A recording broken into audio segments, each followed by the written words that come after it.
My name is Bob Livingston. I am proud to be a branch manager for Home Street Bank, who is a sponsor of today's event. Home Street Bank is in its 102nd year and headquartered in Seattle with nearly 60 branches on the West Coast. We specialize in commercial, nonprofit, and municipal banking. If you are in need of a better banking experience and tailored banking solutions for your organization, please see me after today's event.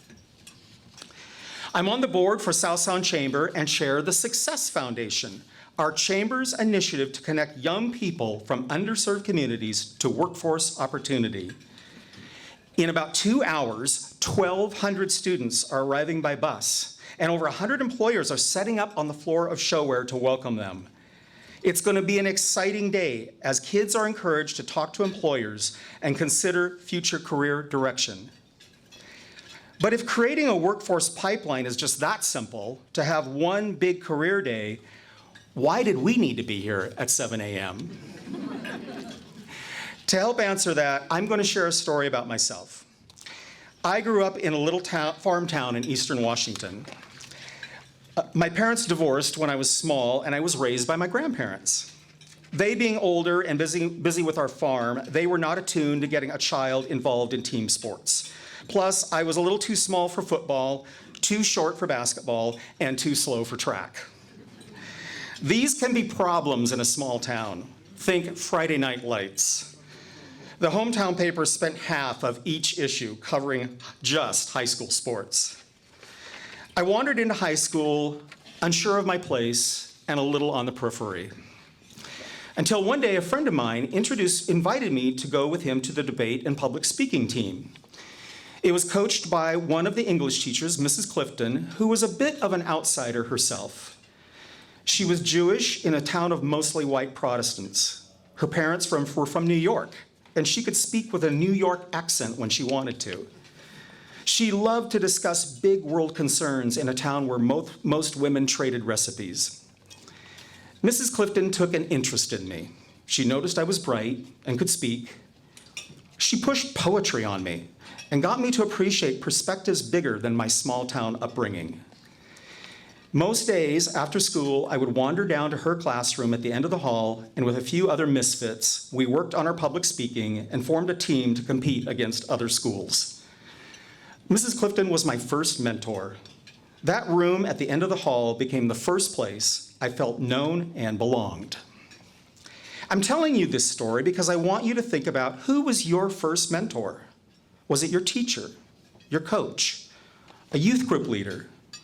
Where was your room at the end of the hall? Was it a team or a club? Was it your best friend's family that made a place for you at their dinner table like you were one of their own?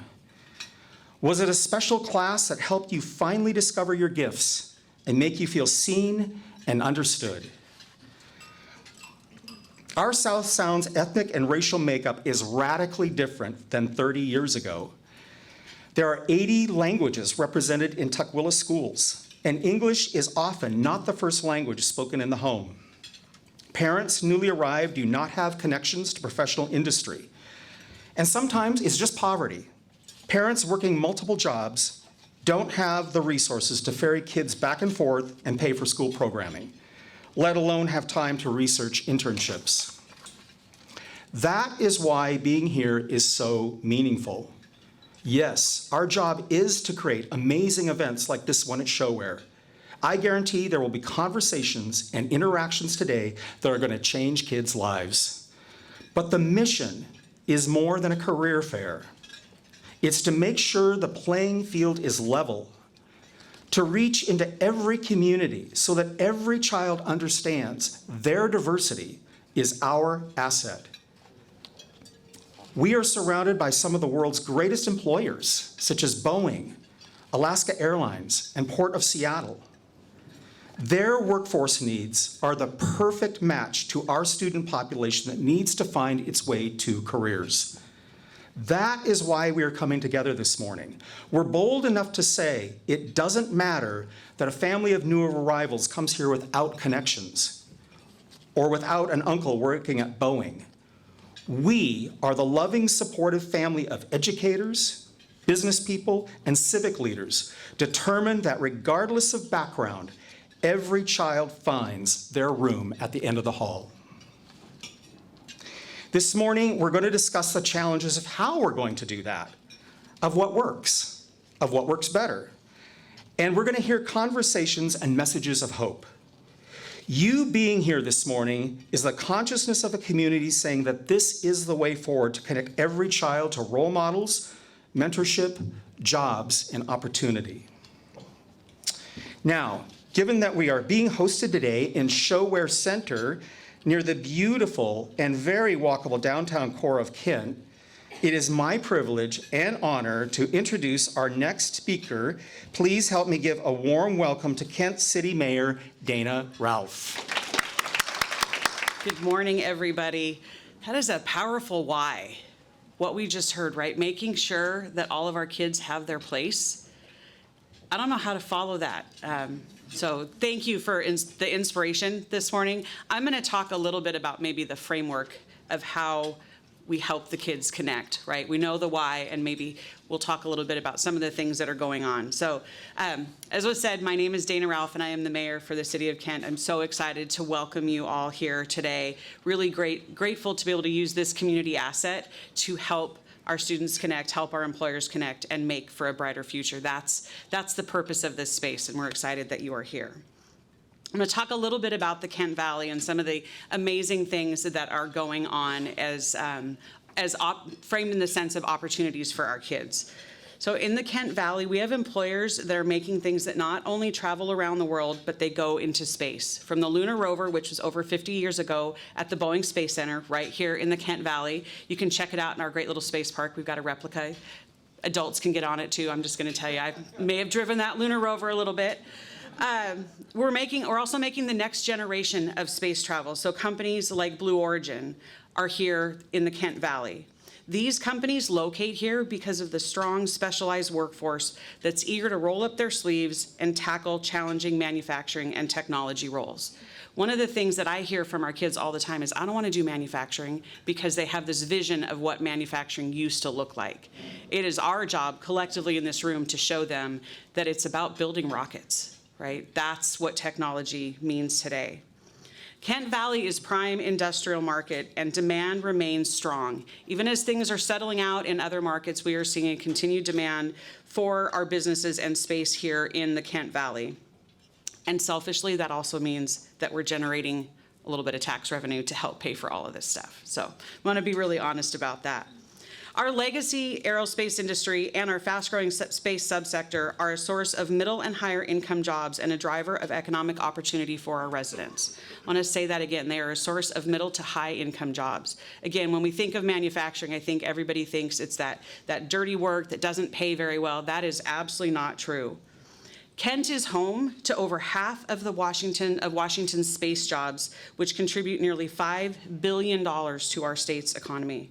The number is projected to grow more than 6 times in the next 20 years. So we're talking about billions of dollars being generated here. Blue Origin is our largest employer with over 11,000 employees, and more than half of them are located here in the Kent Valley. So we're really, really proud of that. If you go to their website today, there's 600 job openings. That is opportunity, and they are jobs from in every area with every skill level requirement. I strongly suggest you go take a look. It's pretty impressive. Last year, my team participated in a regional effort to assess the aerospace industry and the impact to King County, known as the Air and Space Strategy 2030. Aerospace employers, both small and large, participated in this effort, as did our leading educational institutions and even some of our students. Aerospace contributions, any guesses on what we're contributing just here in King County? $19 billion to the GDP. That is with a B, 19 billion, and 60,000 jobs right here in King County. That's magnified by things like supply chain and then local spending and the vitality and vibrancy that it brings to communities, the activity that it creates in downtowns and cores everywhere. That GDP is equal to that generated by the entire state of Florida's aerospace sector. Right? When you think space, you think Florida, maybe Texas, but there is more economics being created here in Kent, in this area in King County, than there is in the whole state of Florida. Of that 19 billion, nearly 14 billion comes from South King County. Can I get a big woohoo for South King County? Right? Those of you that are from the SKC, you know, sometimes people are like, oh, that's just South County. There is a lot going on here that we really need to be proud of when it comes to workforce development and the technology that's happening.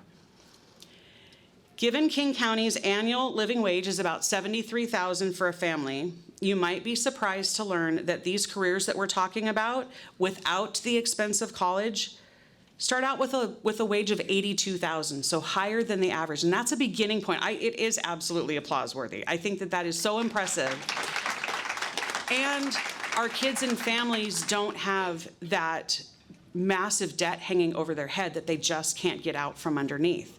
Right? We spend a lot of time focused on it has to be a 4-year degree or nothing. That is absolutely not true to enter the job market and to do really well. Quite simply, aerospace manufacturing provides the highest quality and highest number of middle to high income jobs for high school graduates, as well as those with college degrees across King County. It's not limited to Blue Origin though. Stoke Space Technologies, Starfish Space, Rocket Propulsion Systems, and Power Light Technologies are all innovating here in the Kent Valley. That is a really impressive list when you think about the brain power that it takes to do those things and the opportunity for our kids. We are working to support the growth of these companies along with their many suppliers so we can bring more high-wage jobs to our community. What's different now, well, I don't know that this is actually different, but industry innovates way faster than government can. So I'm looking at Representative Worrell, like, yeah, maybe we're not, we've never actually held the fastest place, but right now the private sector is innovating in a way that we have never seen before. And that means that we're not just going into space. We've got airplanes and rockets for sure, but there are technologies that are being created critical to national defense. Think about the conflicts that are going on around the world. Think about Google Maps on your phone, or even agriculture and weather. So satellites are doing things like monitoring soil and snow cover, drought and crops. They're helping farmers plant at the appropriate time so that their crops have the best chance of succeeding. Those things are all happening here in the Kent Valley. Satellites, surveillance, communication, they all depend on vehicles and components built right here. Space goes far beyond tourism. We see the great flights that are going up, and always interesting to see who's sitting around that capsule there, but the work is happening every day to make our economy grow. The pathways for great careers are here. We're fortunate to be and have willing partners to help bring our students along, and at no other time has technology had a greater impact on manufacturing industry than it does right now. Career-connected organizations like a new pre-apprenticeship program, training and supportive services are leading many to successful family wage careers, especially women in construction. It's a great field. And we've got AJAC, the Aerospace Joint Apprenticeship Committee. It's always way easier for me to say the acronym than it is all of those words together. AJAC is doing amazing work. And beyond aerospace, they are also connecting people to careers in automotive, healthcare, culinary, and IT industries. That is another great sector we have here in the Kent Valley. We are making food that nobody even the McGriddle sandwiches, you know, with the syrup in them, those are made here in Kent. I mean, it's kind of a cool thing. We have Starbucks, we have pasta, we have all of those great things. Well, we have the most amazing programs to get our kids thinking about their future. We have things like First Washington Robotics, Blue Origins Club for the Future, STEM festivals, and we'll talk a little bit more about STEM festivals in a minute. I want to challenge all of us to think about how we bring that to daily life. We heard about the fact that we've got a lot of parents who, not for a lack of wanting, but for a lack of knowing and access, how do they connect their kids to these kinds of programs, right? If you don't know that they exist, if you are focused solely on keeping your family supported and housed, you don't have a lot of time to do the research about what club can I enroll my kid in, how do I connect them?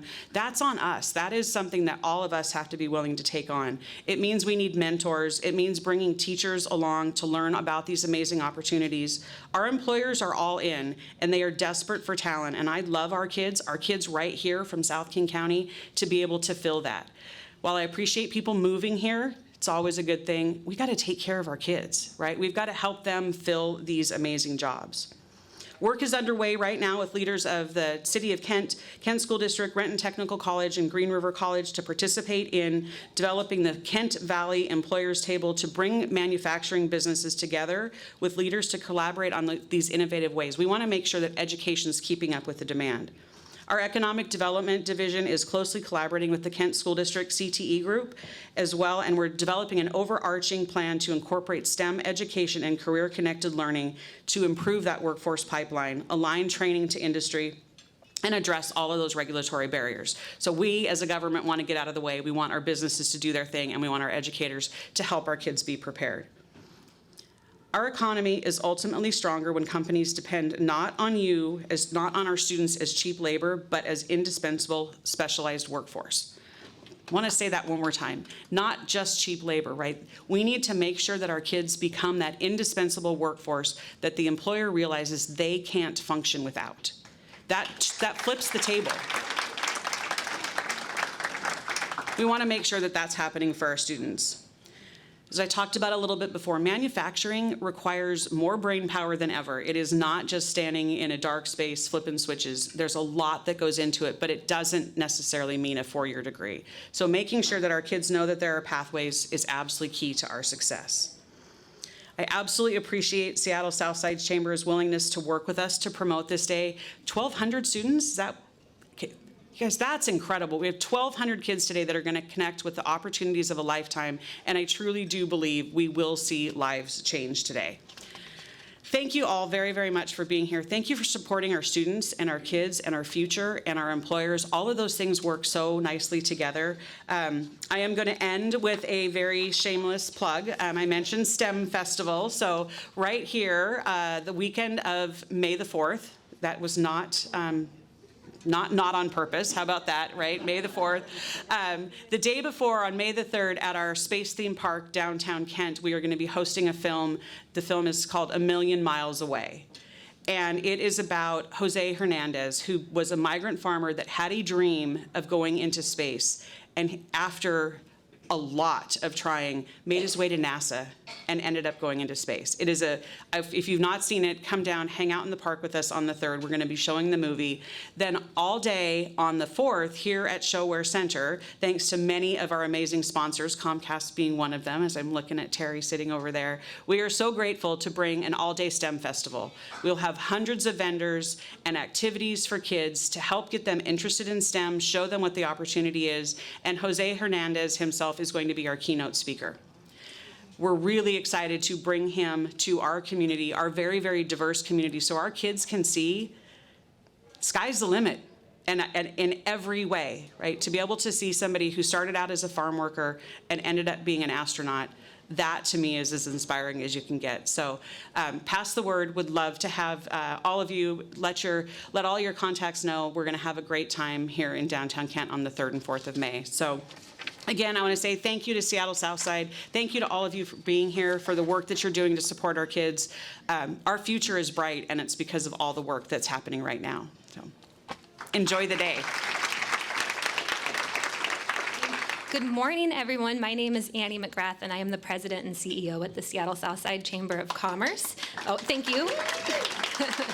And I just want to thank you all so much for being here bright and early with us. We promise that we will keep the coffee flowing for you throughout the morning, so don't be shy about getting up and getting yourself another cup if you need it. We will not judge you.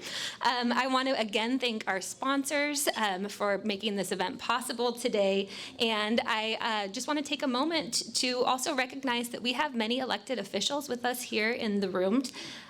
Good morning to Mayor Ralph and Superintendent Chris Reykdal. I'd also like to recognize State Representative Tina Orwell.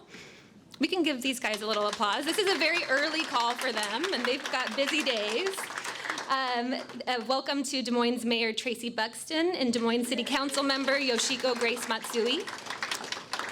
Good morning to Burien Council Member Linda Akey. And then we really want to say a heartfelt thank you to some of our school board directors who are also here with us this morning.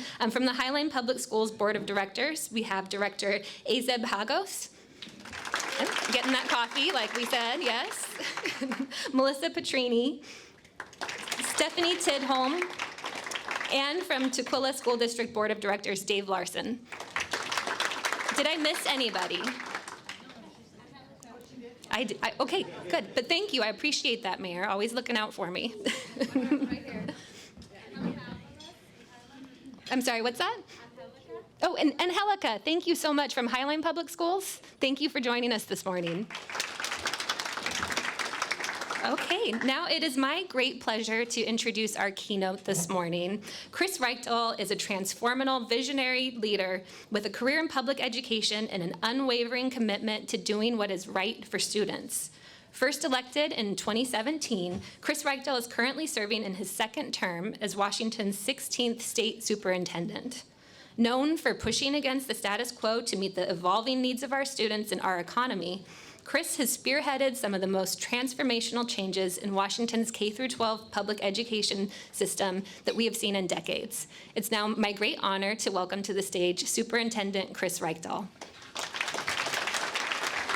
Well, good morning, SKC. I love that, Mayor Ralph. It's very good to see you all, and thank you for your leadership. What a time to be alive, quite frankly, a time to be in public education. You're going to hear from some public educators at both K-12 and higher ed levels to really, I think, learn about the partnerships and the integration. I will say I get to travel the state. I do not say this lightly. It isn't done any better than in 3 places. The partnership between business and education, really trying to solve problems together. And this region, South King County, particularly Kent-Renton area, does a brilliant job. The Tri-Cities right now has incredible relationships, including labor and management, public sector and private, and Greater Spokane Inc. as well. I would throw a shout out to them. These are places where we see everyone all in for kids because it's all in for us. When you're for young people, when you're developing them and thinking about their success prenatal, taking care of moms, making sure that we have healthy births, that they get access to early learning, they get access to great public schools and training systems. When you do those things, those are foundational for the success of every business. It's been around for 100 years, or businesses starting up tomorrow, or let's be honest, the thousands of business that will land in Washington State over the next decade that we can't even imagine their products yet. So let's start there with something that's really amazing happening in the world. Our students are running over old systems. Can we just give a shout out for that right now? Our fundamental challenge is keeping up with young people who don't see themselves in systems, they see themselves in futures, and then they say the system better design itself for me because I'm coming. So in this state, for example, we made it a mission to say, why do we think of kids with a second language, a primary language other than English, in a deficit model, the way the federal government has done that for 40 years? What a ridiculous thing. Don't starve them of core content like math and science while you're isolating them to learn English.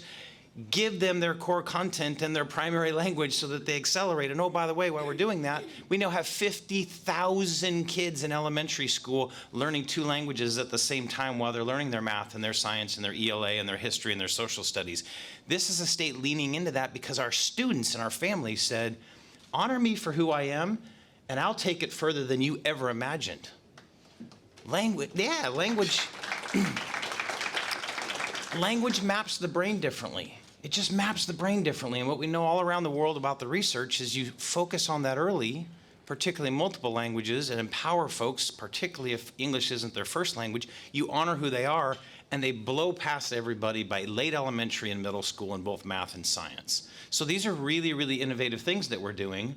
These are things you don't read a lot about, but they're really powerful. You're in a state where 1/3 of your middle schoolers now are taking a high school level math class. 2/3 of your high school students now have a college transcript.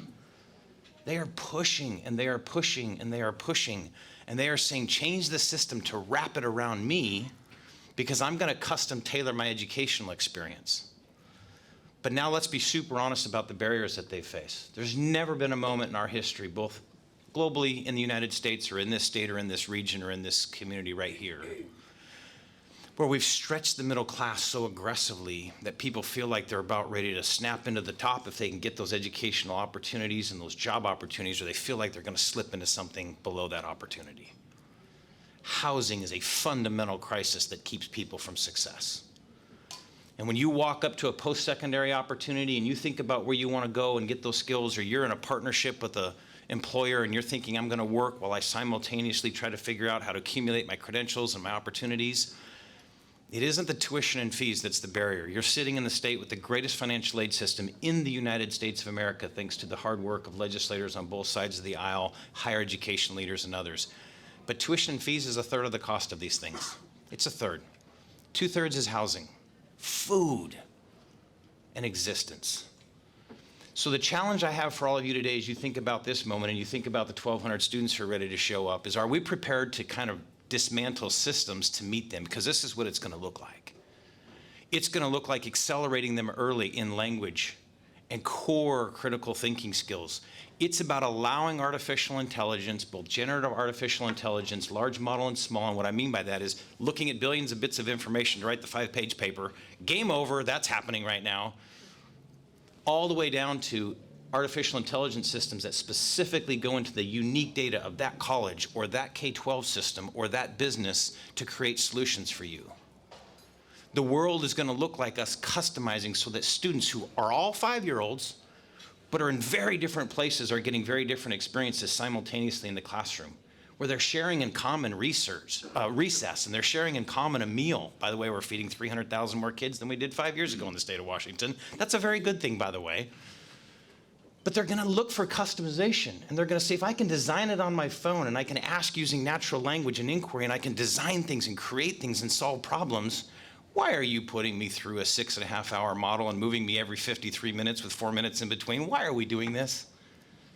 This is what's going to happen in the future. So we're going to co-design something together that really challenges that model. I think K-5 is going to look very, very common. You want kids to learn together. That's the beautiful promise of the democratic idea of public education, is sitting shoulder to shoulder are the sons and daughters of recent immigrants and the sons and daughters of third-generation people who make millions of dollars learning fractions together. You're all excited about fractions on a Thursday morning, aren't you, in Kent Valley? Yes, me too. I love fractions. But this is the core thing that makes us human and makes us sort of part of this powerful democracy. But by middle school, students are really starting to explore. So you're in the state that's going to have the first digital online tool required by every student in every school across the entire state of Washington, where their parents can log in, their guardians can log in, their counselor, their teachers, the student, and they're shaping their careers and they're exploring all the time and they're changing their minds and they're mapping their courses around it and they're custom tailoring what they want. And by high school, we have to be prepared to attack this idea that here's 24 credits on the Carnegie system, you're going to kind of move through your 4,000 instructional hours, and then is your chance to go explore the world. Our students are saying, not a chance, sir. I want to explore that world now. We got 5,000 kids in Core Plus programs spending half their junior year and senior year working in the industry they want to be in while they're getting their credits. We've got tens of thousands of students taking career and tech ed programs, or they're at amazing skill centers where they're spending half their time their junior, senior year getting credentialed, getting pre-apprenticeship programs, getting the hours they need. They're designing their careers already in middle school, and they're executing them in high school, which means we actually have to come together, not apart. You got to blur the lines of education. We're reaching into 3- and 4-year-olds who are ready to accelerate, and we're pulling higher education skills and talents towards high school students so that when they leave high school, they have the credential, they have the AA, they have the 45 credits or the 90 credits, and they did it on the basic education dime, so that on the back end of that 2-year degree, that 4-year degree, that apprenticeship program, that industry credential, they've saved literally tens of thousands of dollars. Because if you can shave 1 year off of that, it isn't just the tuition and fees, it's the $20,000 it costs to live and feed yourself and starve yourself of income for 1 year in a traditional model. Are you with me, folks? Are you with me, South Chamber? Are you with me on this, okay?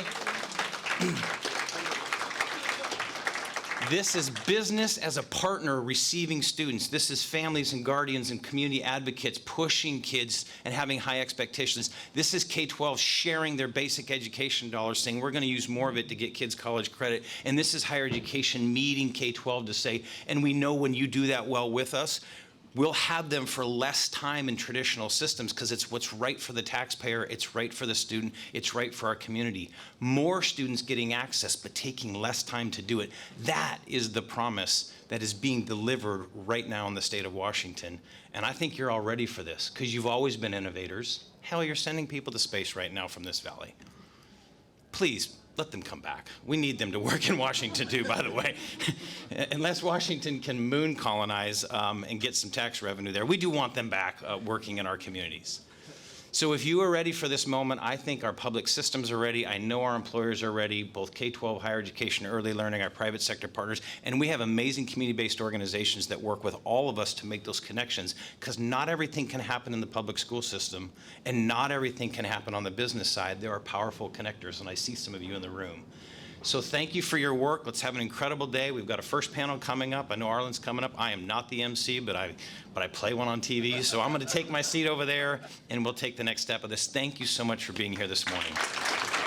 Good morning. My name is Arlen Harris, and I have the honor to serve as Legislative Director at the Washington State Board for Community and Technical Colleges. We have 34 community and technical colleges in Washington State.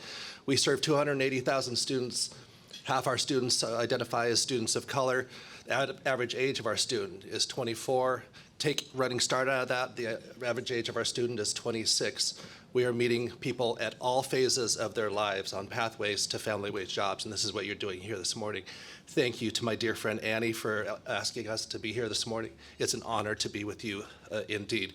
An honor to be with Chris. You heard an introduction already about Chris. Interesting thing about Superintendent Reykdal, prior to being elected to the State House in 2009, he served in a role that I had right now at the State Board for Community Colleges. So for the first few years of my job, I was working with community college presidents, and oftentimes the words would be, well, that's not the way Chris did it. Great. Big shoes to fill. Thank you, Chris. We have another few members of a great panel to talk about education and education pipeline this morning. I want to start by introducing John Lozano. Please join us. John started at Highline in the Academy of Citizenship and Empowerment, ACE, in 2011, and later served as CTE Instructional Specialist. He is now principal of Puget Sound Skills Center, where he serves high school juniors and seniors interested in specialized career and technical learning, ranging from aerospace manufacturing to multimedia design to dental assisting, certified nursing assistant, and all the careers that the mayor mentioned this morning. So welcome, Juan. Thank you. An incredible honor to be joined by the superintendent from Tukwila Public Schools, Dr. Consi Pedroza. Dr. Pedroza, as I mentioned, superintendent for the Tukwila School District. The city of Tukwila has one of the most diverse communities in the nation. Under her leadership throughout her career, she has elevated the focus on inclusion and culturally responsive practices in schools. She's the triple graduate from University of Washington. Dr. Pedroza earned her bachelor's in elementary education and English as a second language. She also holds her master's and doctorate in educational leadership and policy studies. Thank you, Superintendent. I mentioned that half our students identify as students of color. Highline College, Highline Community College, is in the top 5 of most diverse institutions of higher education in our country. That includes HBCUs. Over 80% of their students identify as students of color. They're doing tremendous work. And when it comes to workforce, one of the leaders is Gabrielle Bachmeyer. She is the Dean of Workforce Partnerships and Extended Learning. Gabrielle has worked in Washington's community and technical college system since 2008, with time spent at Bellevue College, Everett Community College, Seattle Central College, and, as I mentioned, Dean for Workforce Partnerships, Extended Learning at Highline College. Included in her current duties is leading the Workforce Education Division in Highline and providing quality education programs that are robust, diverse, and meet the needs of business and the labor market in the diverse communities that we serve and that we sit in here in South King County. I grew up in Kent. I graduated from Kent Ridge High School in 1988, and this valley looks much different than it did then, better in so many ways because of the welcoming nature of this community. And it's an honor for me particularly to be in this community this morning. We have some questions, but we're going to have a little bit more of a conversation, hopefully, as we go. And so I'm going to start with a question, and Superintendent Reykdal, if you would lead off on this. And it's about effectiveness and how effectively our current school-to-work initiatives bridging the gap between education and workforce in our community? Yeah, thank you. I think the initial answer is improving. Always a challenge. We live in any state that has a regulatory environment around young people working. We want to be careful about their safety, and yet we want to expose opportunities. So I think between the employer community and the regulators, the K-12 system and higher ed, we are improving the prospects of young people being able to really explore careers and work, get the credits that they need, and not have the anxiety of, well, will I spend all this time and then not get credit for it either in high school? And if it's college level work, will I get credit for that later? So we've recently, for example, changed some statutes to really give students a lot more elective high school credit for working. And let's be honest, we have some families out there who have to work. We have young people at times who find themselves having to contribute to the family. So when they're 20, 30 hours a week, when you can just take one elective off their plate and say, well, your career and tech ed credit is a work credit because you're getting real world skills, maybe that's an hour later they get to start because they worked till 10 the night before. Maybe that's an hour earlier they get to get off work to help with a sibling or to do homework so that they can work in the evenings or weekends. So we really are trying to meet people where they are, and I'd say we're not where we want to be, but the improvements are really evident and the systems are working a lot better together around that. Ditto. No, I think he's absolutely correct. Like I think we have kids at the Skill Center that work at the airport because right now the airport pays really, really, really well. Unfortunately, the entry-level jobs don't end until midnight sometimes, and so we have kids walking in the door a little bit late. We're trying to accommodate them. We're trying to support them and their needs, and just figuring out like how to support them, but also support their continued education at their home school, because that's still a thing. We still need to graduate these kids. And so providing the dual opportunities is really a collaboration between really good counselors, really good principals, really good administrators, just supporting those students. One big thing that the Skill Center that we have done really well, I want to take pride in that, is really supported the SEL and also the IEPs and the 504s. You know, I think that's an essential piece. We have a lot of students that have needs, and if we're not supporting the full child at the Skill Center in the 2.5 hours they're with us 5 days a week, then that's just a missed opportunity to really support them. And so that's one thing we have implemented, is making sure that we're aware of what's happening with students. Because if they're showing up, you know, I have a kid right now that shows up every day at 8:10. And finally somebody said, every day we start at 7:55. Why is he always late? Well, he drops off his little sister at school. So then we can accommodate it. We have conversation with the parents. And then when the parents advocate, the student advocates, as a principal and as a director, you have to really make sure they're supported. And that's the key. Just those constant conversations are key.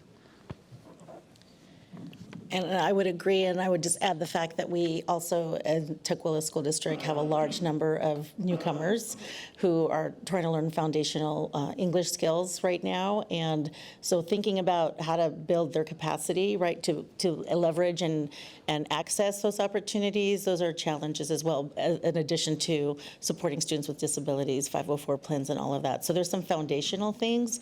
And then also, how do we continue to, we're such a small community, how do we coordinate? How do we partner? How do we work with other districts around us so that our students have more opportunities? One other thing I would add is I think there is some great work that's started, and I think there's really opportunities to take that work to the next level, particularly around our dual credit articulation agreements, and really looking at how can we be more intentional with how we are creating real pathways from the classes that they're taking in their high school and turning those into the entry-level courses they need to take to get their degree in a career program within the college. So I think really collaborating with our K through 12 partners, looking at how can we deepen those dual credit articulation pathways.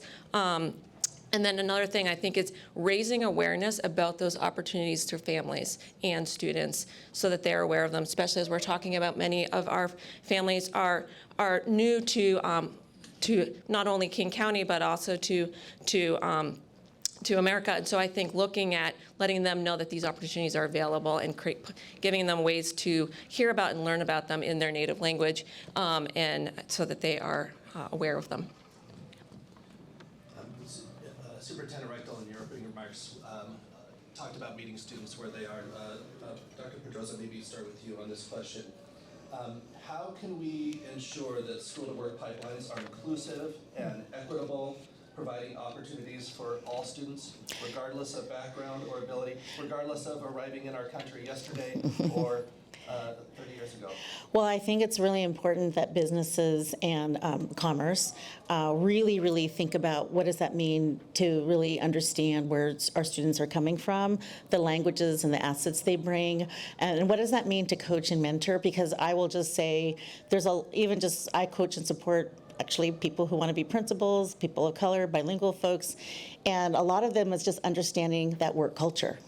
Right? What does that mean to be successful in a work culture? And then what does that mean, and where can I bring myself into this? And so there's some partnership work that has to happen, which means intentional mentoring, intentionally work alongside, explaining things differently, because maybe you're focused on the technical skills, but what are those soft skills in cooperation, coordination, working together, all of those things, and how do we do that from a cultural lens, from a lens of supporting people who maybe don't have all of the language skills that they have, but they're going to be a great asset to your company or your community. So I just think those are things, thinking about all of us together, about what does that mean to really come alongside and really work together to really understand the unique assets that our students are going to bring to your community, so that will actually enrich your workplace. I think it really starts with authentic conversations around where our students are at and what you're looking for as the commerce, as the hiring manager, as the company looking to diversify their workforce. And having those conversations around, our students right now have a ton of soft skills. Like, they know how to navigate. I have students I remember when I was at Taiya, I had a freshman that would navigate their whole family's healthcare process, right? They were always in the hall talking, translating, doing all the things. A lot of our students come to us with a lot of skills that we don't value in traditional educational models. But once they get into a CT classroom, all of a sudden they just rise to the top. And so now we have to backfill all the other pieces. So how do we have the authentic conversations around what our kids are coming with and what they're lacking of? And then we can fill in the backside of that as the educational side, but also the commerce side. Because I'll tell you this, every time we put kids in front of adults who are at a professional level and they hear their stories, they see the connections. They realize there is the opportunity. But how do we multiply that by 50,000, just in Highland alone, 20,000? And so that's always the key. How do we get enough kids in front of really meaningful conversations around their futures? And I'm very lucky. I want to give a shout out to my kids counselors, Miss, where is she at?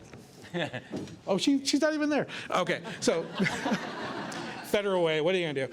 My kids go to school in Federal Way, and Miss Hagos was their counselor at Woodmont Elementary, and she always had really authentic conversations around them about who they are, where they want to go, and now they're ready to do great things in life because they have that foundational understanding of these are your skills, so now how can we accelerate that? And I think just, again, authentic conversations and taking the time to really figure out where they want to go, and I think that's always the hard part. Time is hard. My addition would be to encourage, particularly the business community, to work with the chamber and your school districts to figure out how to asset map your community-based organizations that make those connections. When I first got into this role, like 12% of our teachers were teachers of color. Today, our starting teachers, those who have been in the profession now for less than 5 years, it's nearly 30%. So you're seeing the teacher workforce diversify, but it's going to take a while for that demographic to change. But who has expertise right now in community are CBOs. So when you're wanting to connect with the recent immigrant communities or API communities or Hispanic communities or North African communities, there are community-based organizations that can help you partner there. So when we talk to them about the opportunities, the average counselor's got 400 kids in high school and over 800 kids in middle school. We cannot do this alone. So map out who those key partners are. The federal money's rolling off, but I will say we used very little discretionary money that I had during the pandemic to do an unprecedented amount of partnership with community-based organizations to make those connections with us. We granted them federal dollars to connect. We knew kids needed better access to childcare in the crisis. We found those groups. We knew that kids needed transition support to college, so College Success Foundation, amazing partners all over the state of Washington. Map that out in your community, figure out who they are, empower them with private sector money and public sector money, because sometimes they are the really powerful glue that connects schools and business. Add something? Yeah. Just make sure she gets something. I'll just echo what Superintendent Reykdal just mentioned and really say, by making this a priority and really intentionally putting money towards and developing programs and resources to support our students who are traditionally underrepresented, to ensure that they do have the access to the education and training that leads to high wage, high demand careers. And I think really looking at some of the great work that has been done with the grants and collaboration, cross collaboration, both with our community-based organizations as well as our school partners, to make school affordable and that pathway really accessible for students so that they can see what those opportunities are. But we really need to think creatively and outside the box. Hold on to the microphone. Okay. We'll, Okay. Yeah. So across our community and technical colleges, and this is central to the work you do, Gabriel, every single one of our workforce programs has a technical advisory board that is integrated and connected with businesses in our community across our state. But Gabriel, and then we'll go down the line here. What role do business and employers play in supporting school-to-work initiatives? And how can partnerships between schools and the businesses and industry be strengthened in our state and in our communities? Sure. I think that business and industry and employers have a critical role to play in all of this work. As you mentioned, there are many different ways that we can engage and partner with our business and employers, from things like serving on advisory committees to providing feedback to ensure our curriculum is current with the skills, knowledge, and attributes that are needed in today's industry. Opportunities for faculty professional development so that our faculty are staying current with what is happening on and in the workplace that our students are going to be entering. Hosting student interns, providing work-based learning opportunities for our students, ideally paid internship opportunities. As many folks on the panel have mentioned, our students frequently need to work while they're going to school, even in high school. So we need to be aware of that as we're looking at requiring work-based learning as part of the curriculum experience for our students, supporting their employees as they're going to school. Your students are working while they're going to school, so creating more flexibility with their schedules. So we mentioned many students are working at the airport, and sometimes their shift changes from one quarter to the next, and then suddenly they can't go to school anymore because their employer says, well, now you need to go to work now. So I think being aware that your employees are going to school while they're working, offering opportunities for tuition, childcare, textbook assistance to help our students pay for their schooling beyond just the cost of tuition. Instructional support by teaching as an adjunct in our program, so you're really bringing that real world relevant experience into the classroom, and that's what our students love to hear about, is what does this look like in actual practical real life application. And then financial support through donations to our programs, be it equipment, resources, knowledge. Those are all great ways that you can provide input and feedback into developing our programs. And then in terms of things that can be strengthened, I really think that we have more work to do to create clearer partnerships that are reciprocal partnerships, so that everybody's seeing the value of contributing time and resources to this work, and really creating more intentional action plans and how we can engage and support one another in a better way of tracking our engagement and collaboration with each other, so we're not all asking everybody for the same thing at the same time. So being more, communicating more about how we're engaging and collaborating together.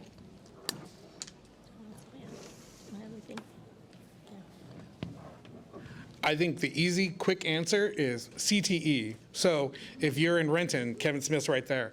If you're in Federal Way, Dr. Eric Hong. If you're in Tukwila, Jeff Baker. If you're in Auburn, Jane Hendrickson. These are amazing people that will connect you with kids right now. Like literally today, give them a call, they'll get you in tomorrow. And you'll come and talk to students that are really engaged in their learning and feel very successful. And I think that's the key. Like, we have these pieces in place. Now, how do we honor the work that's already happened over the last, I don't know, Kevin, how long? 60, 70? It's been, Kevin wasn't doing it, but it's been happening for quite a while. Sorry, Kevin. Just at the Skills Center, right now we have a huge demand for the Skills Center. We have over 2,400 applications for 1,200 spots. And so how do I explain to a student thank you for applying, but unfortunately you didn't win the lottery.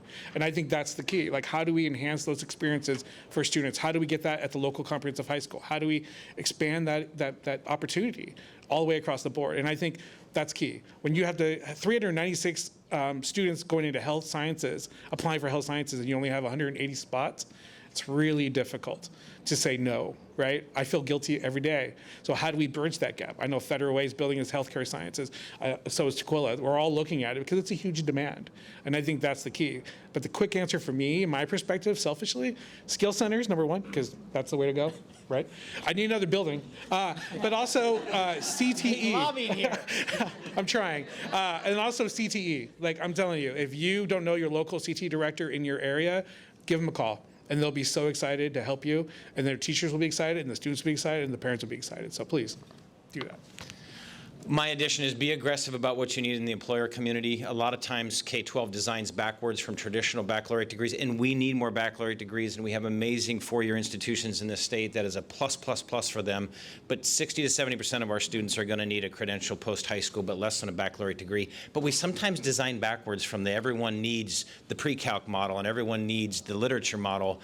And employers consistently say, the world's changing so fast, this is the thing I need. So get on these advisory committees at the CTCs, work with your skills center, be aggressive about what you need, because that's how we change learning standards and curriculum needs. And if we can turn that into credentialing, obviously the student does better in the labor market, which we are going to be desperate for 20 years. By the way, I hate to give you bad news, but there is nothing in sight that's going to change American birth rates in time.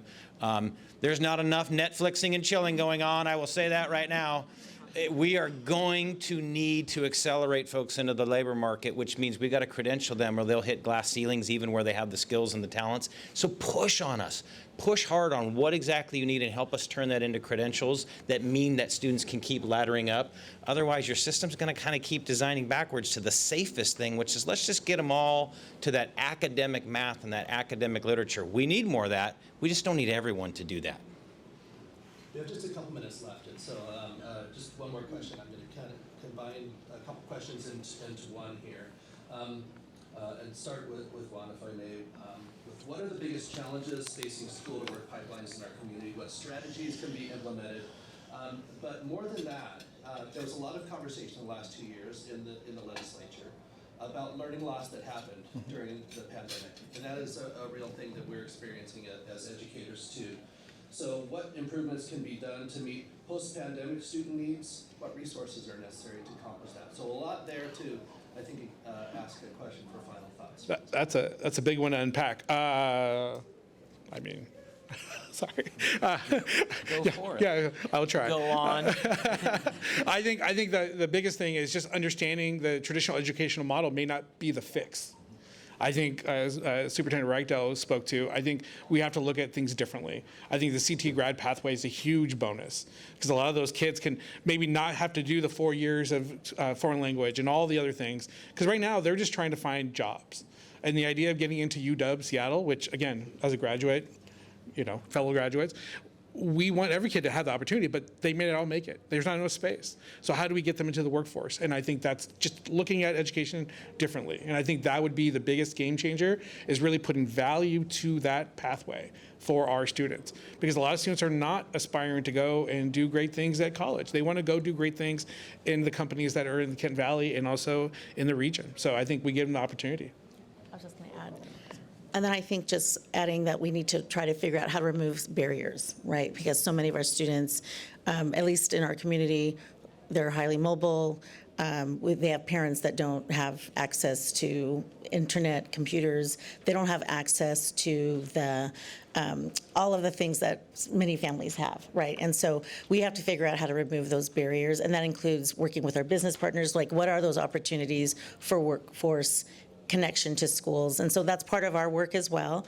And I will just add that we talked about this also, transportation, right? Our kids some of them don't have access.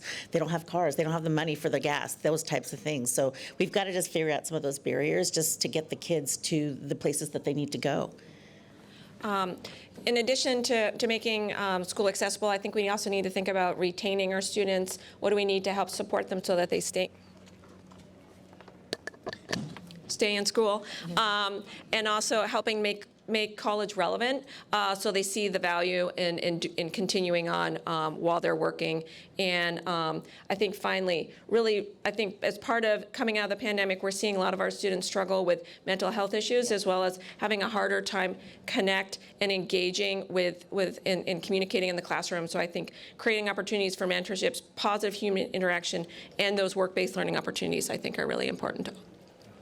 My name is Samantha Lay, and I am the Executive Director for the Success Foundation and Executive Vice President for the Seattle Southside Chamber of Commerce. And before we dive into our panel discussion, I'd like to take a moment to acknowledge the incredible individuals on our Success Foundation board that are in the room with us today. Please stand as I call your name. Amy O'Donnell. You can clap. Annie McGrath. Bob Livingston, our chair. Deepak Devasali. Navdeep Singh. And Rafael Salcedo. Thank you all for your support in empowering our students. I now want to acknowledge two very special individuals in the room today, my parents.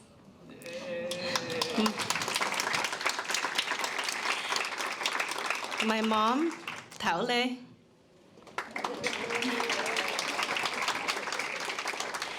And my dad, Hoyle.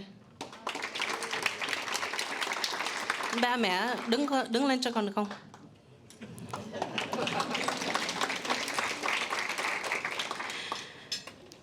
These remarkable individuals, and I'm going to try not to cry because I am a crier. These remarkable individuals have gone through a journey only most can read about. And a lot has been shared today around the narrative. With nothing but the clothes on their backs, a dream in their heart, and a baby version of me in their arms, they made a 2-year-long journey from a Vietnamese, from a concentration camp to leave everything behind in Vietnam, and by foot, boat, train, and plane, they made it here to America, here to the Seattle Southside, to provide a better future for our family. Thank you, Mom. Thank you, Dad, for all of your sacrifices, your determination, and your bravery. I'm eternally grateful for you both. Cảm ơn ba mẹ.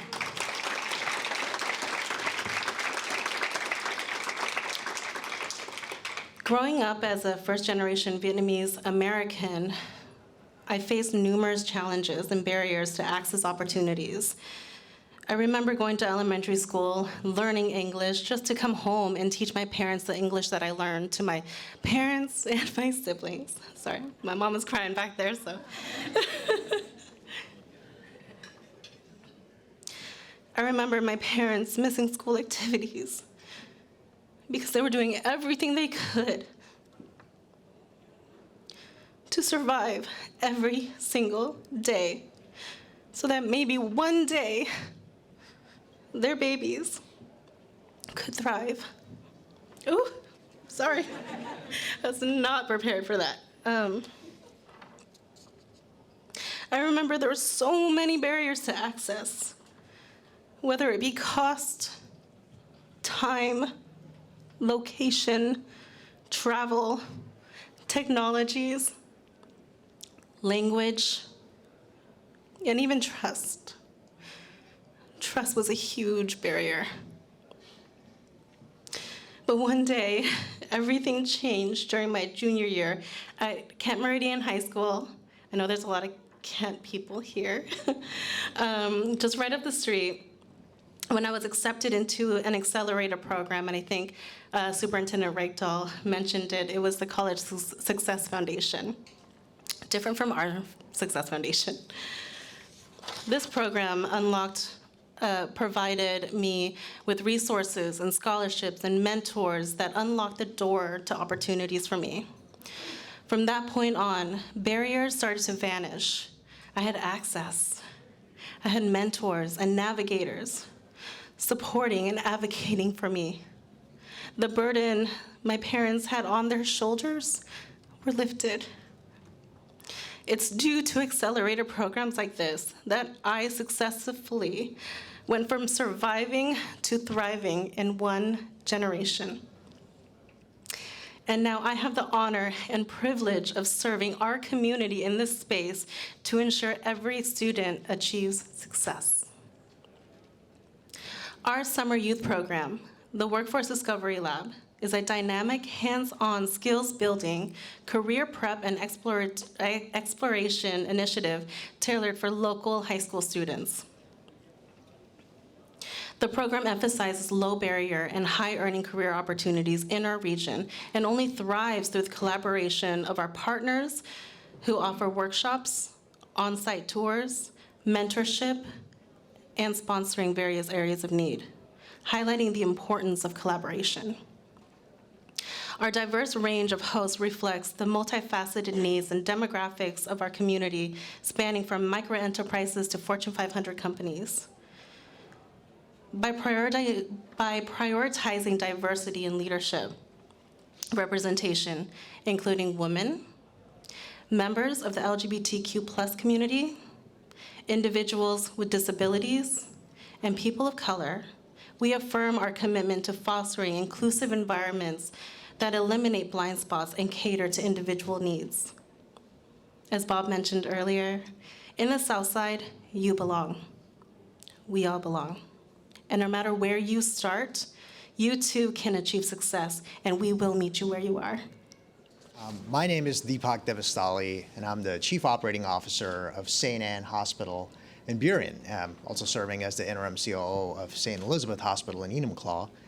And quite simply, I am a veteran and an immigrant myself, and a big believer in what we're doing here today, and looking forward to the discussion. So. Good morning, everybody. My name is Rafael Saucedo. I am the Philanthropy Program Manager at BECU, and I'm also on the board for the Success Foundation. And I am just really passionate about the work that the Success Foundation is doing, especially as a first-generation college student or former student and son of farm workers. So I just incredibly just love the mission and the work that we all get to do with the Success Foundation. Hi everyone, my name is Traman Chun. Similar to Samantha Le, I'm also a Vietnamese first-generation immigrant, and currently I'm a 10th grader or sophomore at Respect Aviation High School, and I can't wait for the discussion we will be having today. Hi everyone, my name is Delaney Miller, and I am a junior at Foster High School, also a Running Star student, and I'm just excited to be here to speak to you guys about the opportunity that I had last summer and how it shaped me as a person and who I am today. The Workforce Discovery Lab illuminates often overlooked career paths, revealing hidden opportunities with low barrier and high earning potential careers. How has participating in programs like the Workforce Discovery Lab highlighted your specific workforce needs, especially in areas that are not generally public facing? Great question. Yes, the Workforce Discovery Lab and of the Success Foundation really is an opportunity to shed light on careers that are often not talked about. I've been in fundraising and in philanthropy for most of my career, and looking back in high school, I had no idea those were career tracks. I studied healthcare administration and planning, and even in college, I had no idea I could make a career out of fundraising and philanthropy. And you know, when you think of banks, you think of tellers. When you think of an airport, you probably think of being a pilot, or a hospital, you think of being a doctor, and there's more to that than that. And I had the amazing opportunity at my former workplace to lead a workshop on social media marketing and community outreach. And I was just I was unsurprisingly surprised that it really opened up the eyes of students who had no idea that these are career tracks, especially social media, which is, you know, a really big part of our youth, and just realizing that they can do that as a career was just really cool to see and witness firsthand. Drawing from your own journey at the intersection of your personal and professional growth, how do you see programs like the Workforce Discovery Lab effectively bridge the gap between high school students and businesses in terms of professional development and career exploration activities. And additionally, could you share a little bit about your own experience and reflect on how programs like this would have impacted your career trajectory earlier on? Bob mentioned finding your place. I think finding your place is what Bob mentioned in his opening remarks. And then Mayor Ralph mentioned really having a vision and being able to see what opportunities there may be. So I moved to the U.S. when I was about 15 years old. It was probably not the best time to move because you're halfway through high school and trying to figure out a lot of things. But I was really lucky to be around amazingly caring teachers at a small town high school in North Carolina. And one of the things that we didn't have was a Success Foundation, a vibrant chamber of commerce that could grab us and take us into the workforce, into businesses, and really be able to see what's out there and help us find our place. So I drifted for a period, and for me, I didn't really find myself till some military mentors got a hold of me and showed me a path of where I belonged, and really putting me on the right track to a career. And you know, but peril of immodesty, I think it's worked out well. So that is what Discovery Lab offers. That's what this forum offers, and that's why we're all here today, is to support the next generation, because we stand on shoulders of giants, as you've heard me say before, and that's the opportunity we want to provide our students. Reflecting on your participation in last summer's program, thank you, Annie. Could you share the importance you found in learning about various career opportunities in your region, in our region? Additionally, what specific aspects did you find most inspiring or captivating during the exploration? Well, personally for me, the best part was being able to go to different places and seeing what people do there every day. Take, for example, last summer when we got to see what it was like to work in a credit union, a hospital, a hotel, a law office, a food science lab, and even the mall. Seeing all these different jobs up close was super interesting as we got to meet real people doing them and learn how they got to their position today. And I came to realize that there are so many possibilities out there, other than just a typical career job that usually come up. Plus, it showed me that I don't have to go far to find good job opportunity. There are plenty right here in our community, and as a matter of fact, I'm currently working with King County as a youth representative in the decision-making regarding climate justice. And just a few months ago, I was accepted into a Stanford program, flying out to Cali for 5 days, all of which wouldn't have been possible without the confidence and the strength that the Success Foundation gave me. All right. Congratulations, Gerstman. Thank you. Delaney, what do you think adults and business often misunderstand about how to connect with your generation on highlighting career opportunities and pathways? And what approach would you prefer them to take in engaging with you? Okay. Before, what I planned on saying was that there was really a big disconnect in what we want to do as far as career options and what adults want us to do as career options. But hearing the panel before us, they actually mentioned a lot about how in order for us to get like hands-on experience, or no, they actually realized that it's important for us to get hands-on experience, considering the fact that we want to get into these careers that either whether they're traditional or if they're if they're traditional or if they align with our interests more than the typical ideal job. But remind me of the second question. Yeah. What approach would you prefer them to take in engaging with you? Oh, the approach that I would prefer them to take. I would prefer them to approach me with authenticity and authenticity and also more experience, because I feel like when adults are able to connect with students through honesty and transparency, then it allows us to see the connect with this other person and just understanding that there are pathways and there are ways that we can get into the careers that we want to do. We just have to reach out and really connect with the people who can take us there. And I think that through this authenticity, we're able to see the stories that other people before us, other people before us have went through, whether they wanted to pursue the career that we are interested in, or if they pursue something different, just able to see their failures, their challenges, and their successes, and the stories from them personally really gives us a message. And also more hands-on experience is amazing as well, because it's important to actually see that visual of what you want to do in the career that you want in life. Thank you, Delaney. Deepak, Virginia Mason Franciscan Health is a returning partner and host of our Workforce Discovery Lab.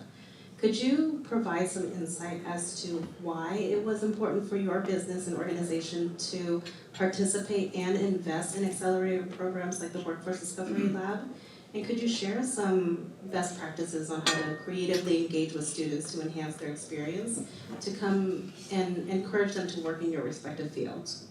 It's a great question, but before I answer that, I just want to acknowledge my fellow panel members here, and I'm just amazed at their poise, because I'm thinking back to when I was Tramon and Delaney's age, and I couldn't get 2 words out in front of a crowd, so great job, guys.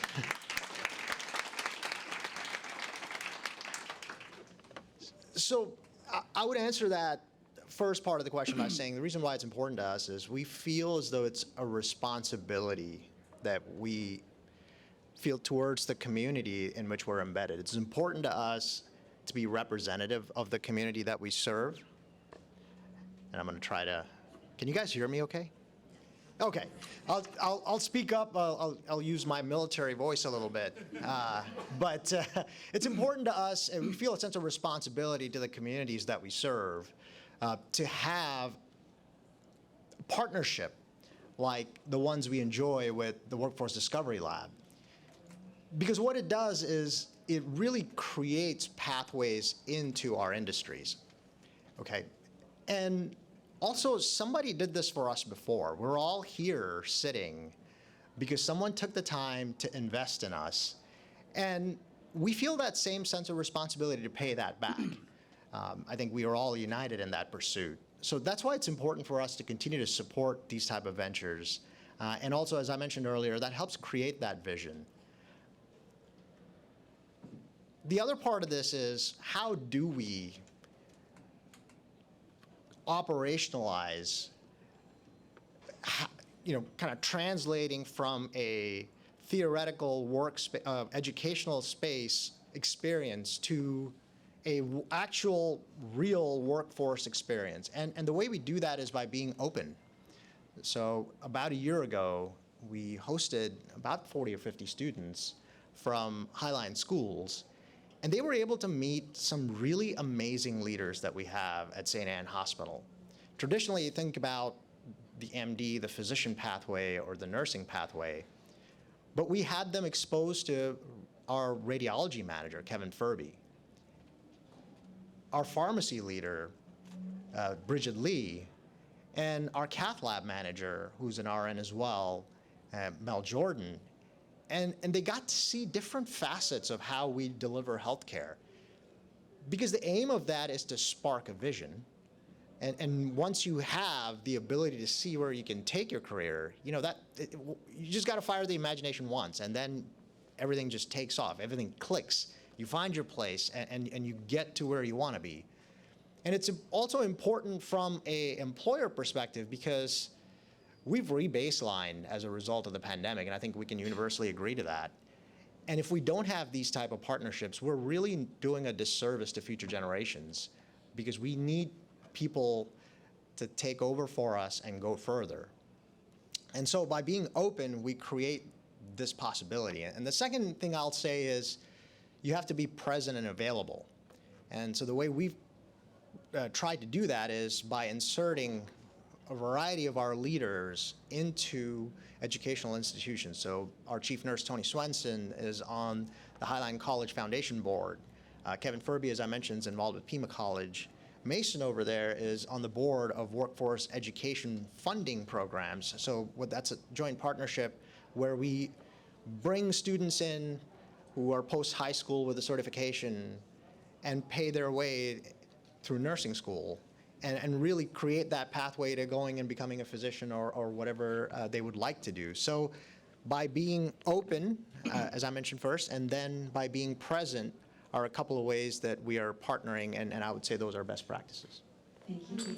When you think about what you want to be when you grow up, what are some challenges you face when considering what you want to do and taking that initial step?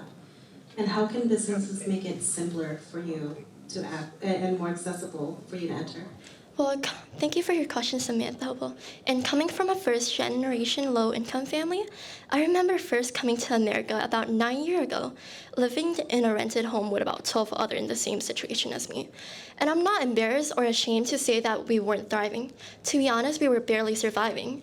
And thinking about what I want to do when I grow up can often be tough or intimidating. Not because I want it to be, but because I lack the resources and the privilege to do so.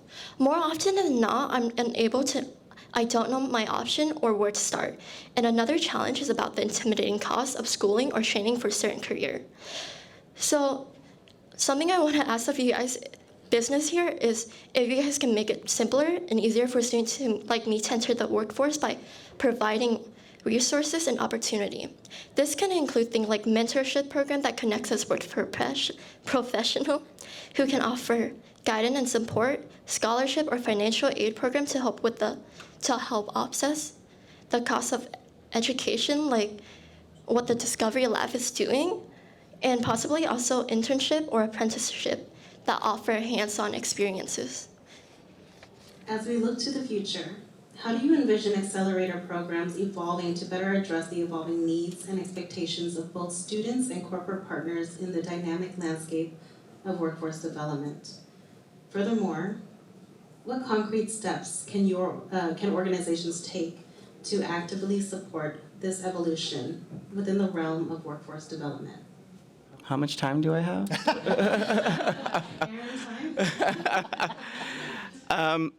So much comes to mind, as far as, what I envision, accelerators, programs, scaling and growing and evolving. I see more and more businesses incorporating that into their business structure or into their corporate social responsibility focus areas, because more and more we're learning that people are drawn to mission-driven business. So that's not just a benefit for the students or prospective students that will be participating in those programs, but it's also a benefit for yourself. Another thing that comes to mind is senior leaders really need to invest in this work. We can advocate and we can push this work forward, but if we don't have senior leadership, the decision makers pushing this work forward, it's not going to happen. And also taking these conversations outside of this room, I feel like I'm preaching to the choir. You all know the importance of this work. You're seeing it right now. So taking it outside these walls is another way of being able to do that. What has been the most valuable aspect of your experience with the Workforce Discovery Lab? And how has mentorship impacted your growth and aspirations for the future? The most valuable aspect I think that that Workforce Discovery Lab highlighted was definitely connecting back to my last question was authenticity and exposure. It was really amazing to see the different careers that we were able to, it was different to see the different options in careers. I didn't even know food scientist was a thing, but we went and looked at food scientists. That was so cool to me. And when we were able to see the real life experience as far as going to hospitals and getting it more inside at the malls and what they do inside the actual operations or hotels or airports, it was just so exciting to see these different careers, because it's okay, you think about hospitals, you think about doctors, but do you think about the pharmacists who are behind the scenes putting the medicine in the bags? Or do you think about the people who we worked with? I forget what his job was or what his name was, but he worked with the morgue, I'm pretty sure. And I was oh wow, he works with the morgue. That's, I've never even heard of it. That was so cool. Wow.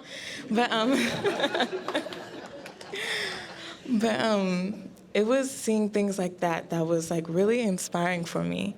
And I really thought about the things that I want to do, because currently I am a Running Start student, so I am thinking about, okay, what is it that I want to do in the future? How can I how can I enroll in these classes that can help further me for the future? So last summer, just seeing these different options, it really pushed me to think about, okay, what do I want to do coming? Because I was a sophomore last year and I'm a junior now. So what are the classes that I want to take? What are the interests that I have going into Running Start? And it really set me up. And I'm honestly really thankful for the opportunity. I need to ask me one more question. So what was the other question you asked me?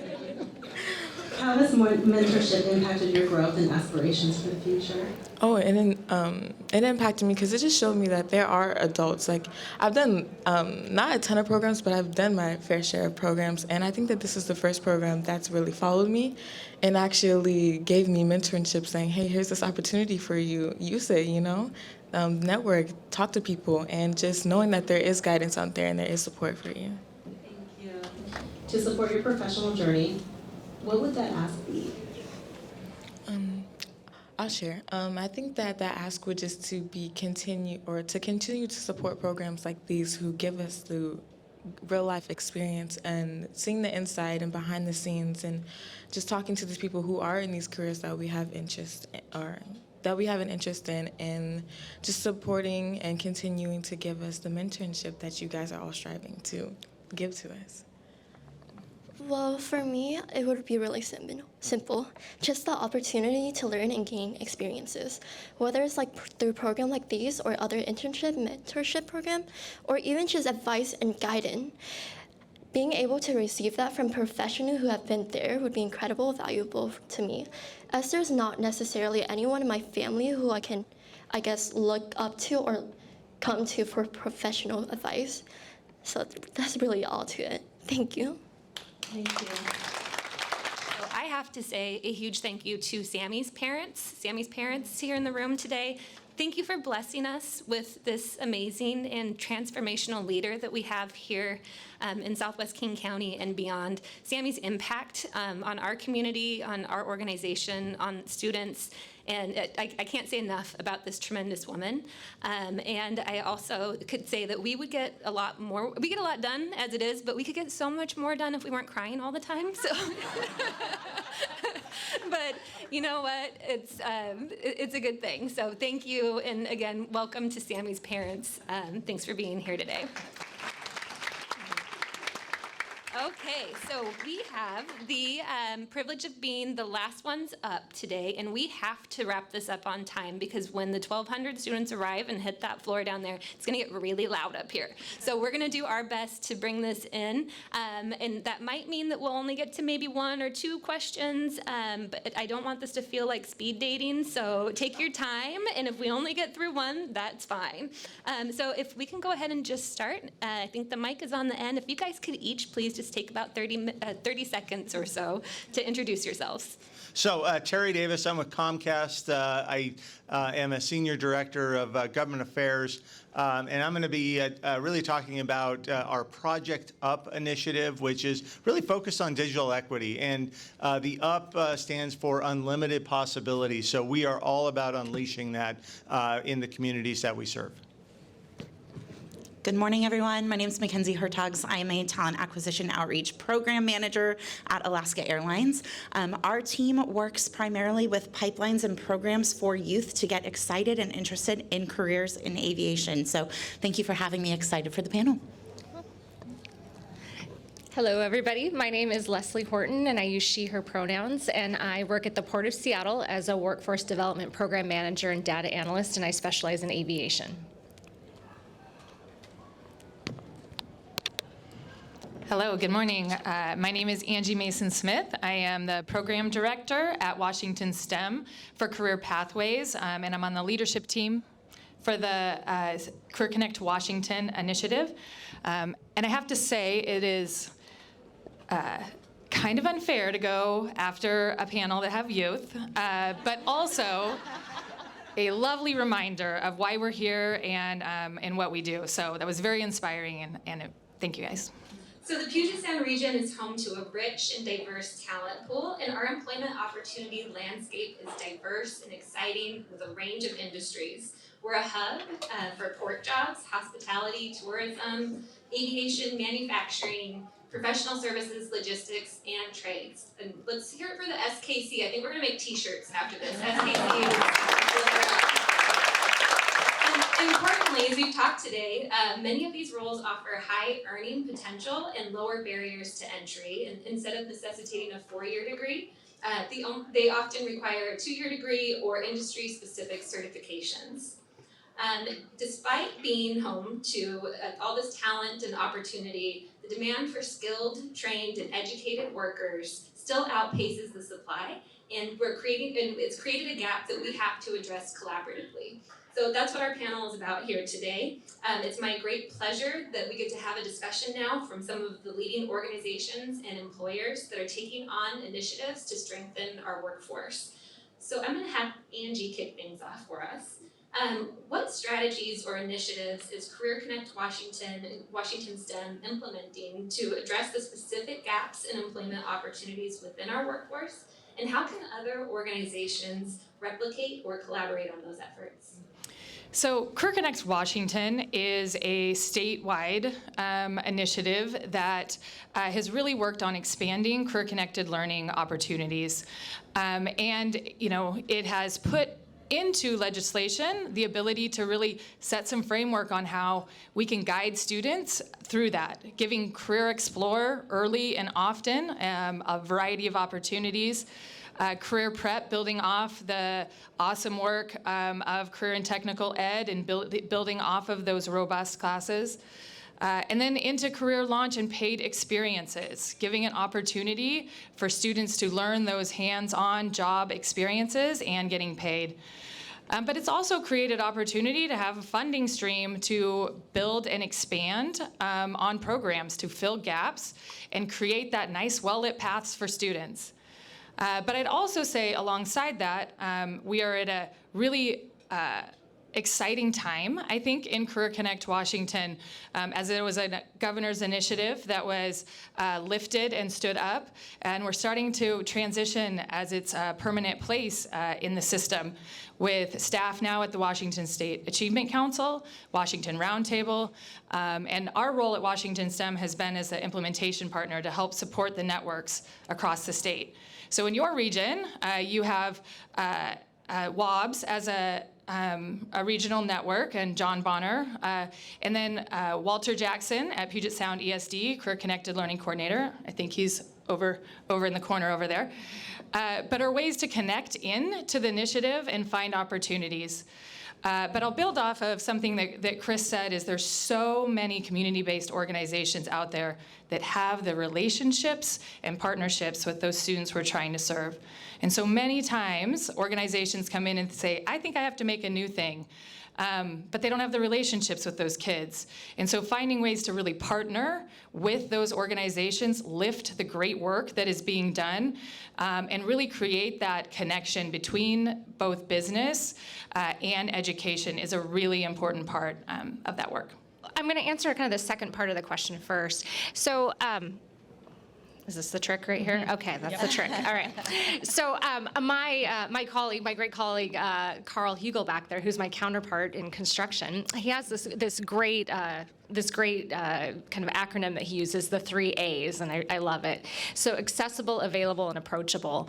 So at the Port of Seattle, we really want to make career pathways that are accessible, and that means local access. It means something that is 2 years or less to complete, and it's free. So making sure that people don't have to pay to get into these career pathway programs.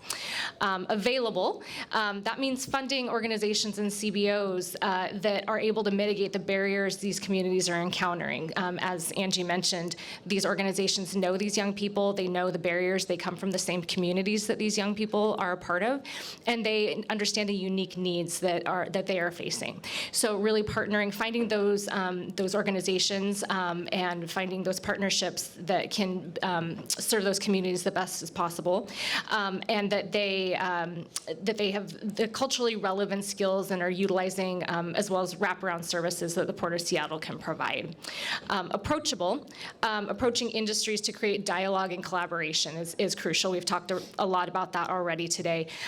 Working to target companies that are inclusive and diverse as well, and and or working to educate those companies on equity, diversity, and inclusion, giving them skill sets and tools to work with young adults, giving them skill sets and tools to work with refugee and immigrant communities, connecting them with CBO partners who can help them learn and understand the individuals that they're working with at their companies.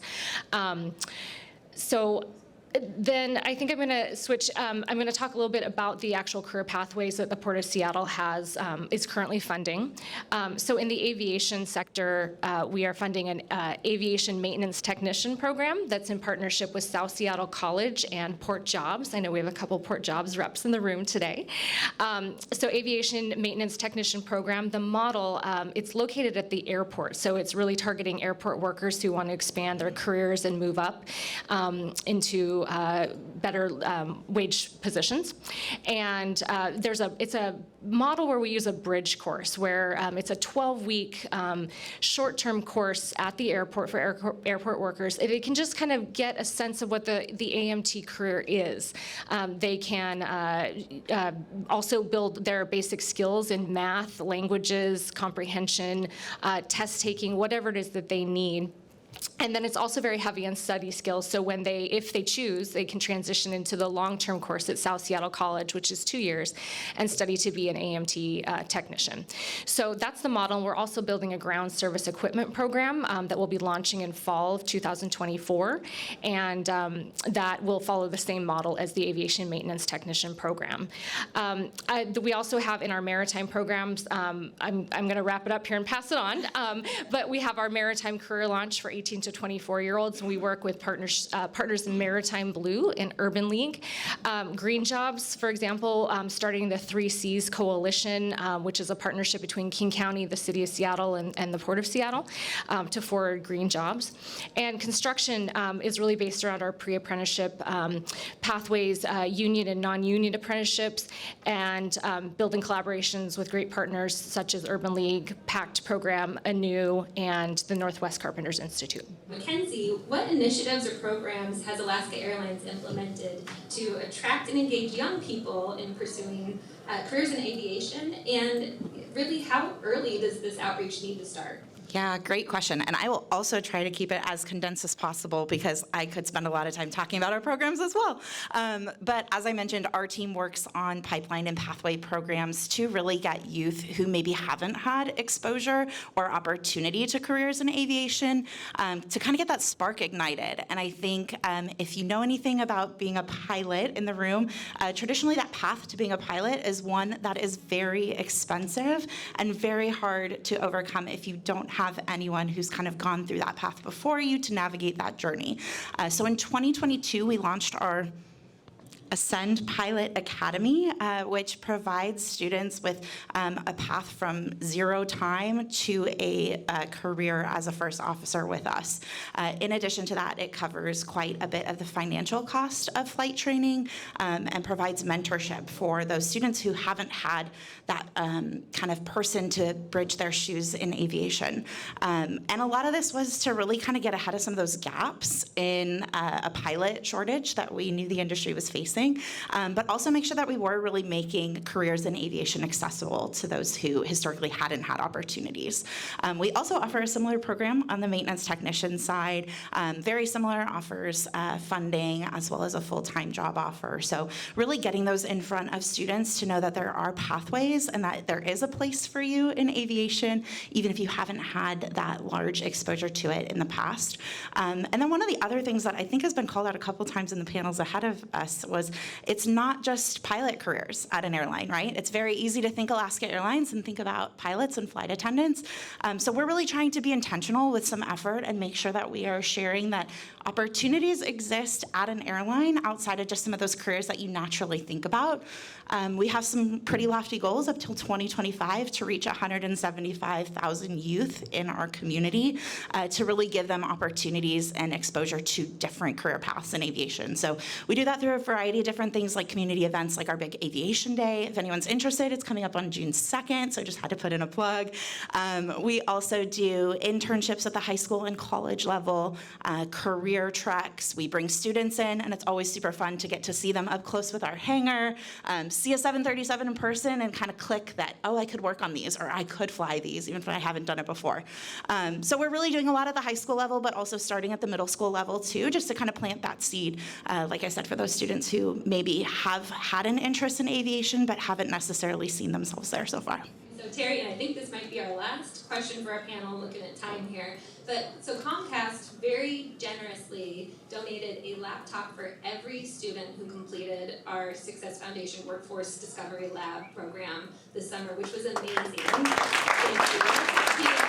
Terry and our friends at Comcast let us have our very own Oprah moment. You get a laptop, and you get a laptop. And that was really exciting. It was as exciting for us as it was for the students that were not expecting it, and it was just an incredible boost to allow them to continue to connect with our programming after the fact. What other kind of initiatives and what other ways is Comcast supporting the workforce right now? Perfect. Yeah, and I'm so glad that you're up there and I'm not facilitating this, and I'm here on the panel. So, at Comcast, we are a leader in digital equity, and digital equity spans from connection at the house and making sure that they have a robust Wi-Fi so that they can connect into classes or they can connect into job opportunities and seeking, their entry into this 21st century digital workforce.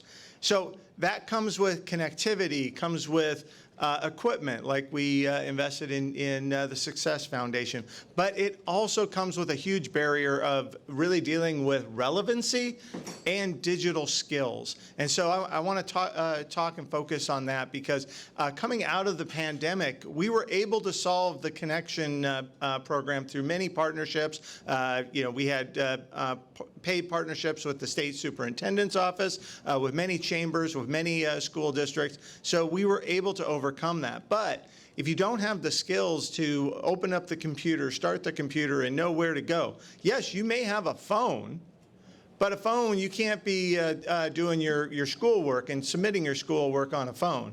So digital skills is a major barrier. And our Project Up initiative is really focused on investing in and not just creating this brand new program like Angie was talking about, but it's really going to those partners, those trusted partners, because if you're going to do anything and make any impact, you really have to break down the trust hurdle.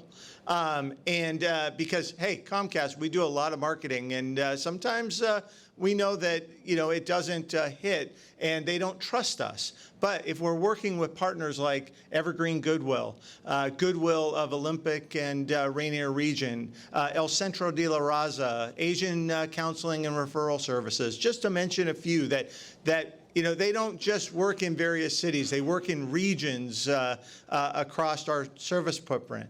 But those are the trusted partners. They're the ones who speak the language, who can understand, can identify what barriers is happening. Samantha did a great job of identifying all the barriers that many people in our communities face in order to be successful. And so we need to break those down individually because there's not just one program. So, we've done that.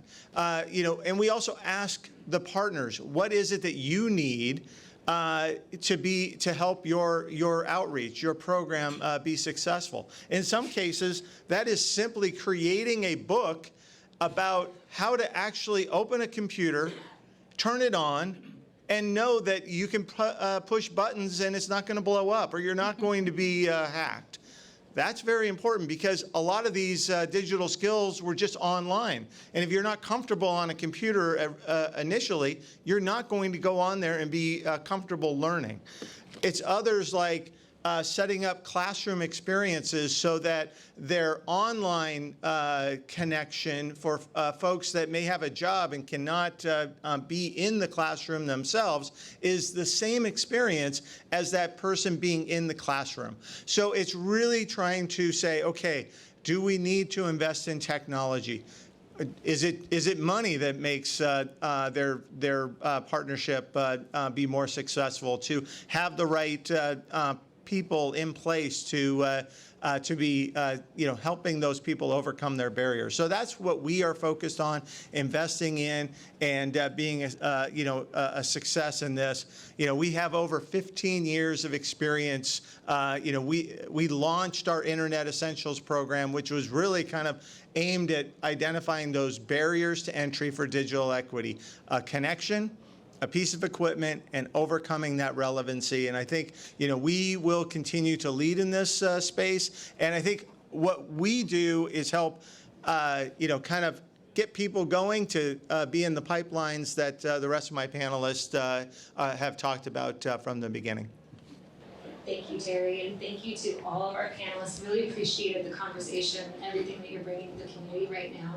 I am now going to invite to the stage our dear friend and partner in work, Josh Gerstman, Vice President at Highline College, and he's going to close us out today. Good morning, everybody. I'm looking outside. I'm seeing raindrops coming down, but there's about to be 1,200 rays of sunshine down there on the floor, ShoWare. And I know a lot of you want to be down there and soak in that energy, so I will try not to keep you from that. But as Annie said, I am Josh Gerstman. I'm the Vice President for Institutional Advancement at Highline College. I'm here with a lot of my colleagues from Highline, and I appreciate them making the time to be here this morning as well. One of them is actually here as a guest of Bob, who kicked us off this morning. And Bob, Mrs. Clifton did a great job, right? You become the public speaker that she molded just a few years ago. And that made me think about my first grade teacher, Mrs. Siegel. And I remember hearing her tell my mom that Josh is a silent leader in the classroom. And even at like that age of 5 or 6, I was like, I don't want to be the silent leader. So for 50 years, I've been trying to overcome that. But when I think about what she was really saying is that I was listening. And I was listening to the kids in the classroom, my classmates, and helping us. This is how in my mind it sounds. But I'm sharing that here because what we heard this morning and listening to you all share, either from our panels or our keynote speakers, there's some amazing information here, transformational stuff. I have these great comments that I'd worked on tirelessly for like 3 days. I'm not going to go there because you said it. When Mayor Ralph talked about that today, there's 600 jobs at Blue Origin that are posted, that there's 6,000 jobs in South King County, and there's $19 billion being produced by aviation in this region. Those are incredible numbers. And the young people down there, if they don't already know that, they need to know that. And then Chris Reykdal talked to us about the fact that those students, they're starting their learning in elementary school, and their minds are already exposed to systems that I'm going to tell you at Highline College, our systems are not as advanced as the systems that those students are already using through their daily devices. And in the early stages of the pandemic, when we all had to go remote, one of our first calls was to Terry Davis to say, how can we make sure that these individuals in their homes and in their communities have access to Wi-Fi and the internet so that they can be keeping up and they can be doing the learning? Because the world evolves and changes. At Highline College, we are your community's college, right? We strive to be that. We strive to be responsive to the needs of the individuals and the business and industry in our community, but we cannot do that alone. And just like I love Costco, and I go shopping there, and 50% of what I'm wearing is from Costco. But I can't get everything I need from Costco. I also love my healthcare providers, and I go to Virginia Mason Franciscan Health, and Deepak, don't be offended, but I go to Multicare, because I can't get all of my medical needs in one place. So why do we think that our community can get all of their education needs in one place? So at Highline College, we'll speak with a little bit of hubris because I've heard our great colleagues from Renton Tech, Green River, South Seattle mentioned this morning. I've heard the community partners we have with ANU and ACAP mentioned. This amazing Puget Sound Skills Center, the Tukwila School District, the Highline School District, Federal Way School District, which we're working with through King County Promise and the Horizons Grant from the Gates Foundation. When Sammy brings the group of students from the Success Foundation to Highline's campus this summer as part of the Workforce Discovery Institute, it takes this village, it takes this community to serve those needs. So we're here today to ask, maybe to beg or plea with you as the businesses to think about how do we become partners, because when we're looking at our students and we want to know, hey, in first grade, they were exposed to this. Maybe it was a concept of communication and leadership. And in 6th grade, they started getting their hands on building robots. And in 9th grade, they started seeing rockets being delivered down the street. But then in 10th and 11th grade, maybe life changes, maybe hormones kick in, maybe they need that stabilizing force of a voice, of somebody they've spoken to, that mentor, the Mrs. Clifton or the Deepak who has spoken at the Discovery Lab, and that's gonna be what gets them on that path to a career. And then you need to know, what do our higher education institutions and post-secondary training opportunities, what do they offer? And if Highline doesn't offer it, we don't do a service to those students by trying to ensnare them in our system. We do a best service by saying, this is what we can teach you critical thinking and intercultural communication, and then we're gonna get you connected to that apprenticeship program at ANU. Or we're going to say, hey, by the way, aircraft maintenance, let's get you up to our partners at South Seattle. How are we gonna do that? Well, it just so happens that light rail is coming to our community. That Kent Des Moines station will be open. One of these days, it will be open. And we like to call the trains that are run on that station the Highline Express. And that Highline Express is gonna take you up and down the I-5 corridor to where you need to go. And if once you get off that train, you still need assistance needing where to go, Highline College wants to be at the center of that. So we're happy to be with you this morning. Let me just really look at, because I think I accidentally went to Sandy's notes there for a second. I did want to say that on behalf of Dr. John Mosby, president of Highline College, that it is a real privilege to be able to serve in this community. We're going to be back in this facility in just about 6 weeks for commencement to see 700 students walk across that stage, receive their diploma. We get to do that on Thursday, June 13th. Green River doesn't get to come here until June 17th, so there's no competition. But think about between those 2 days on that Saturday, I am sure there's at least 4 schools from the Kent School District, maybe 6 schools worth of graduates that will also be here. Where are those graduates gonna go on Monday after they've graduated from high school?